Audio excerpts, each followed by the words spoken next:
Hello, I'm Ollie and this is Criminolly, where I talk about crime, pulp, horror, that kind of thing. Today, my last book haul for a while.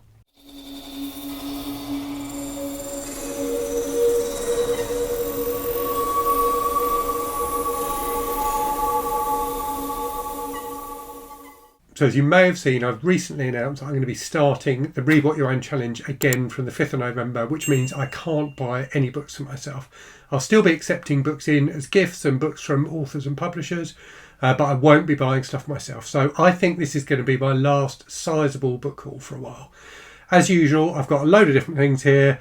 I've got stuff that's been sent to me. I've got stuff I've bought myself. I've got some comics. I've got a wide range of different things. So I'll go through all of it with you and show you what I've got. What I wanted to do today, though, was bookend, if you'll pardon the pun, this video with my two favourite things that I've got to show you. So one at the start, one at the end. So the first one then is this. So this is Weasels Rip My Flesh from the Mental Adventure Library, edited by Robert Dice, Wyatt Doyle and Josh Allen Friedman. So I've shown books from this publisher before on the channel. They are always fantastic. So they reprint articles and stories and artwork and things like that from vintage Mental Adventure magazines. They do a fantastic job with it. The stuff is like really lovingly reproduced in these volumes. So this one is kind of like a greatest hits, I think. Most of their books have been like themed. So there was one called They Ate Me Alive or something like that, which was about like animal attacks type stuff. They've done one about Cuba. They've done one about spies. They do all sorts of different things. This one has a mixture of different things in it. It's got some fantastic writers. So we've got Lawrence Block in here, Mario Puzo, Robert Silverberg. So some great writers, Harlan Ellison as well. So some great writers who started out writing for these kind of men's adventure magazines. So I'm going to flip the camera and just show you some of the illustrations and things like that in this book, because it really is just gorgeously done. I can't recommend their work highly enough. If you like this kind of vintage trashy stuff, then the Men's Adventure Library stuff is absolutely phenomenal. Right, next up then, let's get into the stack of stuff that's come from authors and publishers. So first up, we have a book called Tokyo Swindlers by Ko Shinjo. So this is apparently a new Netflix show. I don't watch a lot of TV, but apparently this is either now on Netflix or soon to be on Netflix. But yeah, Japanese crime novel, looks really fun. So looking forward to giving that one a try. I've got a book from Adam Neville, the fantastic horror author. So I've read 3 of Adam's books so far, really enjoyed all of them. He very kindly sent me a copy of Apartment 16, which I think is one of his earlier novels. When did this one come out? Sorry, I should be better prepared. Yeah, 2010. So one of his older books. But yeah, really looking forward to reading this. So thank you again for that, Adam. This one sounds interesting as well. So this is an author who reached out to me, Elizabeth Hyder. The book is May the Wolf Die. So this is a kind of thriller set in Naples by the looks of it. So looks really interesting. Lovely cover as well. So looking forward to that one. And then Dave Brzezinski from Occult Detective magazine sent me a few things the other day. So he sent me this book, which looks like kind of an urban fantasy type thing. So this is Dawn, the Seventh Age, Book 1 by Rick Hines. And then this one, which definitely looks like my kind of thing, definitely more occult detective-y. So this is Journey into Hell by Joe Davison, which is looks like a fun, pulpy occult detective kind of a book. And then Dave also sent me an old issue of a kind of fanzine called Dark Horizons, which I think it's got some sort of connection to the British Fantasy Society.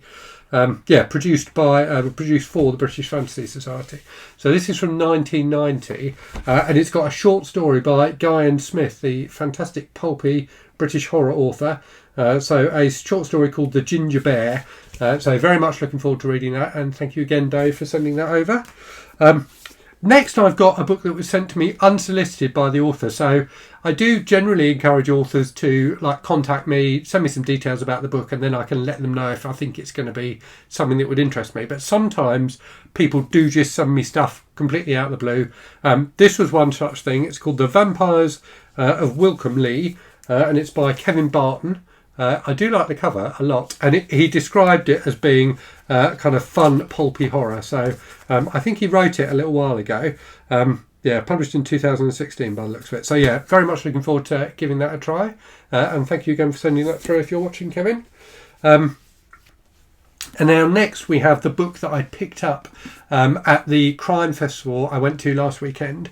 So I was very self-controlled at that festival. There were loads of really good authors speaking, loads of books I would have loved to have bought and got signed, but they were all like full price, and I'm trying to cut down on my book spending, and I definitely haven't got space for loads of books. And a lot of the books that really appealed to me there were hardbacks as well, so even bigger.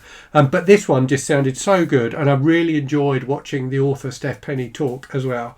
So this is her first book, The Tenderness of Wolves, which is set in Canada in 1867, so kind of a historical crime thriller. So it looks very good. I got it signed by Steph as well, which is always nice.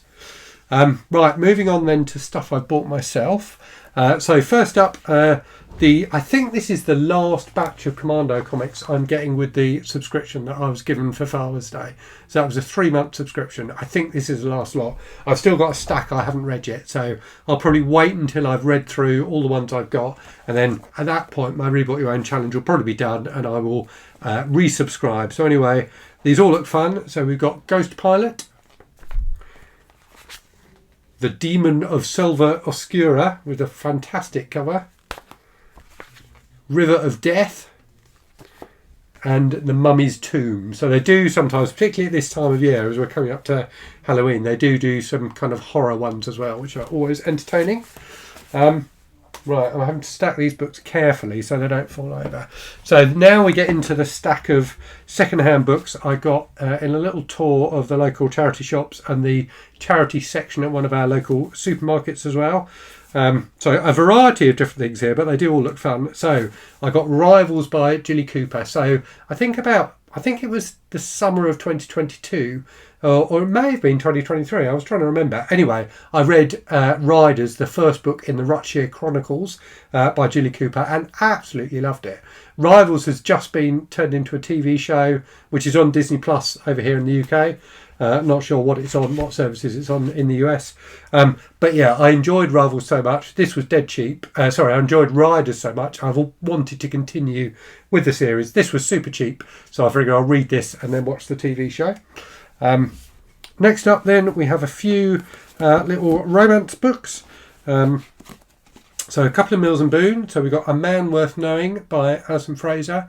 I do like these old... This looks... I don't know, is it... It looks 70s. Let me check when it came out. Is it going to say on the... No, it doesn't say... Nowadays they say on the spine when they were published. Oh no, it's 80s, 1985. So we've got A Man Worth Knowing, and then also by Alison Fraser, Princess. And then one from the Love Swept series with a fantastic title that I couldn't resist. It's Bad Boy of New Orleans by Olivia Ruprecht. So that looks fun. I then got, from the same supermarket I got those from, a Catherine Cookson book. So my grandmother was a huge fan of Catherine Cookson, by far her favourite author. She pretty much always had a Catherine Cookson book on the go. But I've never read her, and I've always meant to. This looks atypical for Catherine Cookson. So when I think of Catherine Cookson books, I tend to think about books about, kind of people in workhouses in Victorian times and things like that. This, I think, is contemporary. So I think it's set in the 60s, which is when it came out. So yeah, it came out in 65. When I looked at the reviews on Goodreads, they said it was really disturbing. So I'm interested to read this and see the kind of stuff my granny liked. Couple of other nice vintage books that I got from a second-hand bookshop. So we got The Melting Man by Victor Canning, which is a thriller. Now, hilariously, one of the blurbs on the back from The Guardian describes this book as long. So it says, a long, exciting and brightly written thriller. So this, whenever this book came out, when did it come out? In 1968, was considered a long thriller. It is 236 pages long. I do wish that publishers nowadays would heed that advice and try and keep their books below 300 pages. So that looks fun anyway. And next, from an author I've been meaning to read for ages, Marjorie Allingham. So this is Black Plumes, which has got a wonderful cover. Isn't that a great cover? So this is a Penguin green spine crime edition. So yeah, a really lovely edition, and looking forward to reading that. I then got a Joe R. Lansdale book, so I'm building up a collection, partly sent to me by Heidi, one of my viewers, a collection of the Hap and Leonard books. This is one of those, one I don't think I've got yet. So this is Captain's Outrageous. The Hap and Leonard books, the ones I've read so far. I think I've read the first 4 or 5, and I've really enjoyed all of them. Then got a bit of a random pick, but I just couldn't resist it. So people in the UK will be familiar with this as a TV series. They may have read the books as well, but a TV series that was very popular in the 1980s, starred I've forgotten his name now. That's terrible. Ian McShane, who went on to be in the TV show Deadwood, where he plays a very different character. So in Deadwood, he's completely evil. In Lovejoy, which is what this the picture on the cover is from, he was a charming, lovable rogue. So Lovejoy is like an antique dealer who skirts a little bit close to the edge of the law, I think sometimes, but always gets involved in solving crimes. So it was a staple of British TV in the 80s.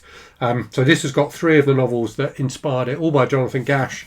So we've got The Gondola Scam, The Sleepers of Erin, and Firefly Gadroon. So I've never read any of the Lovejoy books, but looking forward to giving them a try. I think they'll be enjoyably cosy. And then finally got for the what's it called? Novelisation and tie-in Timber event, which is taking place in November, which is based around reading novelisations and tie-ins. I got the novelisation of Neil Simon's Murder by Death, which is by H.R.F. Keating, who's a very prolific British crime writer who I've never read and always meant to. So I suspect this won't be his greatest work, but it does look like it'll be fun anyway. And then finally, so let me end the video then with the other favourite thing I got sent this week. So this was very, very kindly sent to me by Pat from the channel Book Chat with Pat. I will leave a link in the description to her channel. It's a fantastic channel.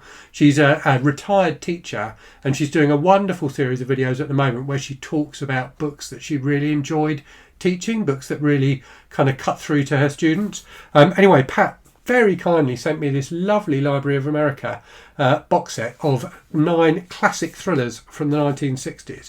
And these Library of America books, if you've never sampled one of these, they are just beautifully done. Really lovely books. They just feel like they will last forever. They're absolutely gorgeous, and there's some fantastic authors represented in this box set, including in this one Ed McBain, my favourite author of all time, with his novel Doll from the 87th Precinct series.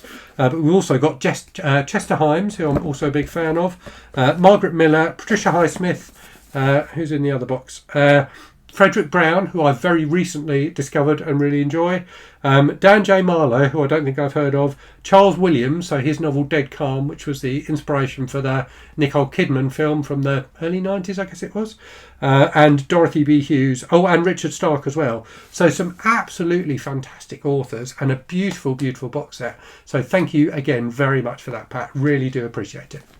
Right, so that's my book haul. As I said, probably my final big book haul for a while. There's one thing I'm thinking about getting from eBay. I say one thing, it's a job lot. So if that comes in if I order it before the Read What You Own challenge starts and it comes in, I will show that on the channel. But yeah, aside from that, that's probably it for me for book hauls for a while. So I'll leave it there. If you've read any of the books I showed and you think I should prioritise them, do let me know in the comments. And as always, thanks very much for watching. Hope you're safe and well out there. I hope you're reading good stuff, and I'll speak to you again very soon. Cheerio.